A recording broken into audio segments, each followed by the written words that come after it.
ہمارے ساتھ موجود ہیں حریت رہنما شمیم شال صاحبہ. بہت شکریہ شمیم صاحبہ آپ کے وقت کا. مقبوضہ کشمیر پر جو ہم بات کر رہے تھے، بھارت کے غیر قانونی اور غیر آئینی قبضے کو 7 سال ہو چکے ہیں اور آج بھی بھارتی تسلط جاری ہے. آپ کیا کہیں گے اس پر؟ مقبوضہ کشمیر میں آپ کا کسی سے رابطہ ہے؟ حالات اس وقت وہاں پر کیسے ہیں؟ بسم اللہ الرحمن الرحیم. بہت شکریہ. آج کے دن کے حوالے سے آپ بہت اہم ٹرانسلیشن کر رہے ہیں. جب 370 آرٹیکل کو ایبروگیٹ کیا گیا تو بھارت نے یہ بہت پہلے پلان کیا تھا. جو اس وقت کی حکومت ہے بھارتیہ جنتا پارٹی، بلکہ 1949 میں جب کشمیر کو ایک اسپیشل سٹیٹس دینے کی بات ہو رہی تھی اور 54 میں پھر یہ ایک پریزیڈنشل آرڈر کے ذریعے ہوا، اس وقت سب سے پہلے بھارتیہ جنتا پارٹی کے پریزیڈنٹ نے اور اس وقت جو ہوم منسٹر تھے اور وہ ڈپٹی پرائم منسٹر تھے پٹیل جو تھے مہاراجہ پٹیل، وہ سخت اپوز کیا اس کو. اور اسی نیریٹو کو لے کے جب 2012 میں بھارتیہ جنتا پارٹی حکومت میں آئی تو اپنے عوام کے مائنڈ سیٹ کو اور اپنے نیریٹو کو بلڈ کرنے کے لیے ہندوتوا آئیڈیالوجی کو یہاں پر لاگو کرنے کے لیے انہوں نے کیا کیا ہے کہ انہوں نے کشمیر کی مسلم پاپولیشن کو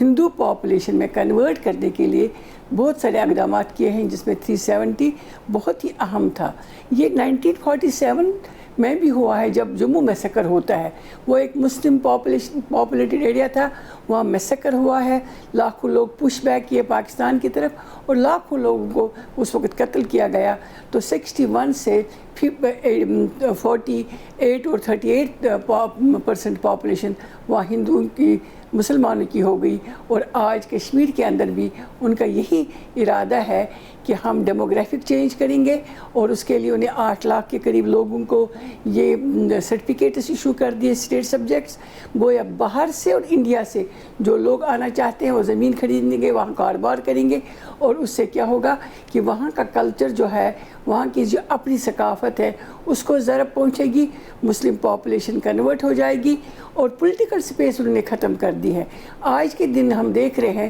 کہ وہاں کا اسٹیٹ ہوڈ نہیں ہے، وہاں کوئی قانون نہیں ہے، وہاں کوئی ان کو ایسا کوئی جس کو ہم کہتے ہیں گورنمنٹ کو، جو سو کالڈ گورنمنٹ ہے، ان کے پاس کوئی اتھارٹی نہیں ہے کہ وہ کوئی تبدیلی لائے یا کوئی چھوٹا سا ایک پیون کو بھی وہ وہاں پر ایڈجسٹ کر سکے. اس کے ساتھ ساتھ ان ایمپلائمنٹ بڑھ گئی. جب باہر سے انہوں نے ہندوؤں کو یہاں پر مائیگریٹ کر دیا تو اس سے بھی وہاں پر ان ایمپلائمنٹ بڑھ گئی. نوجوان جو اس وقت سب سے زیادہ متاثر ہو گئے اس 375 کے آرٹیکل کی ایبروگیشن سے. ہمارا چونکہ جو رابطہ ہے وہ یہی بتاتے ہیں کہ خوف و ہراس کے ساتھ ساتھ تیزی سے بھارت کشمیر کے اندر جو تبدیلی لانا چاہتا ہے، اکنامک کرائسس کرنا چاہتا ہے، وہاں پر وہ جو وہاں پر پولیٹیکل سپیس ہے اس کو ختم کیا گیا ہے اور لیڈرشپ کو جیلوں میں جا کر ایک مایوسی کی کیفیت وہاں پر اس نے کھڑی کر دی ہے اور لوگ مایوس ہے کہ اس وقت جو کچھ ہو رہا ہے. شمیم صاحبہ میں آپ کی جانب دوبارہ آتی ہوں اس وقت.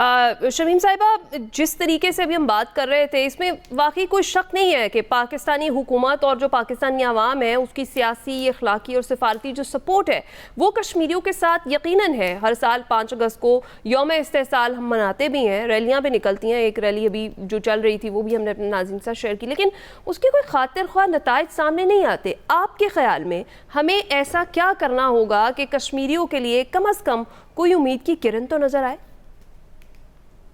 دیکھیں، آج کے دن کے حوالے سے چونکہ بہت اہم دن ہے، آج یوم سیاہ ہے، یوم استحصال کا دن ہے اور اس لیے پاکستان نے جتنے بھی اقدامات کیے ہیں، ڈپلومیٹکلی کیے ہیں، انہوں نے پولیٹیکلی کیے ہیں، انہیں مورلی کیے ہیں، انہیں لیگلی کیے ہیں، انہوں نے ہندوستان کے ساتھ ٹریڈ بند کر دیا ہے، انہوں نے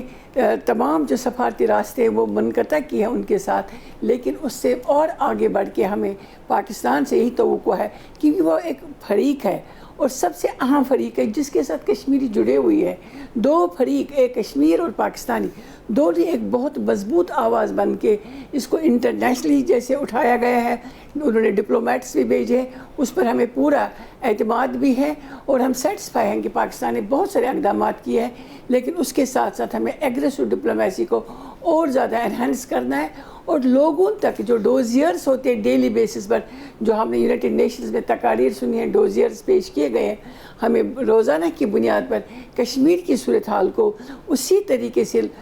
تمام یہاں جو سفارت خانے ہیں ان کے سامنے پیش کرنی چاہیے، جس طرح سے ہمارے جو سپوکس پرسن ہیں فارن آفس کے، وہ بریفنگ دیتے ہیں پاکستان کی سچویشن پر، کشمیر کی سچویشن پر بھی انہیں اسی طرح ڈیلی بیس پر بریفنگ دینی چاہیے، کیونکہ تیزی سے حالات تبدیل کیے جا رہے ہیں، اور یہ ہندوستان کا منصوبہ ہے کہ کشمیر کی آواز کو اگر دبایا جائے گا، لوگوں کو ہراس کیا جائے گا، تو اس سے آہستہ آہستہ جو یہ مومنٹ ہے رائٹ ٹو سیلف ڈٹرمنیشن کی مومنٹ، یہ ختم ہونے کا خدا نخواستہ اندیشہ ہے۔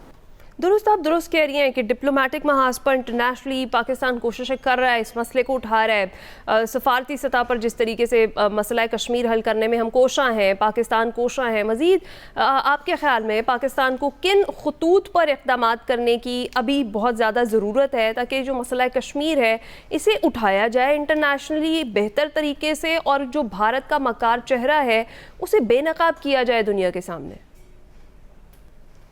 دیکھیے، ہم دیکھ رہے ہیں 2025 میں جب بنیاد مرسوس ہو جاتا ہے، پاکستان نے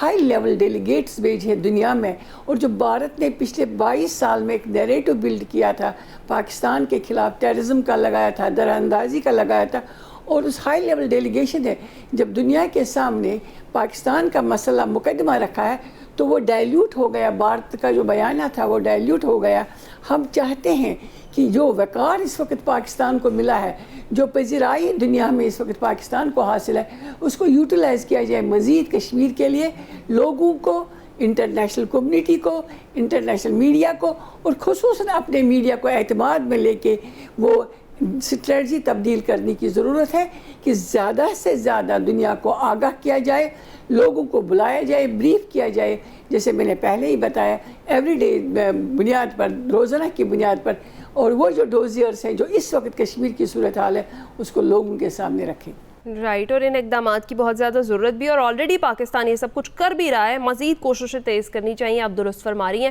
اچھا شمیم صاحبہ، آخر میں آج کے دن کے حوالے سے کوئی پیغام جو آپ دینا چاہیں؟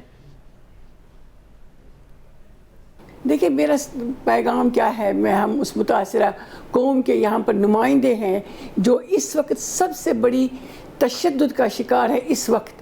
آپ کو معلوم ہونا چاہیے کہ آج کے دن جب میں آپ کے سامنے اپنا کیس رکھ رہی ہوں، کشمیر کے اندر بے تحاشا ہزاروں کے قریب پچھلے 5 سے 10 دنوں میں گرفتار کیے جا رہے ہیں نوجوان، فالس ان پر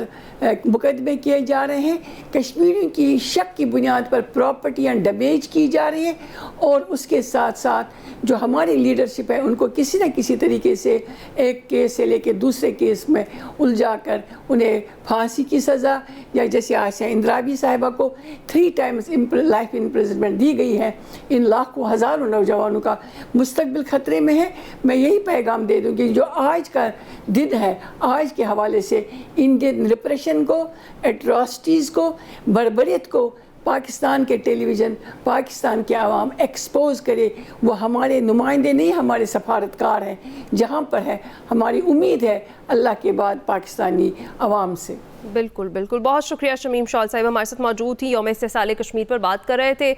ایک بار پھر سے آپ کو اسی ریلی میں لیے چلیں گے، وفاق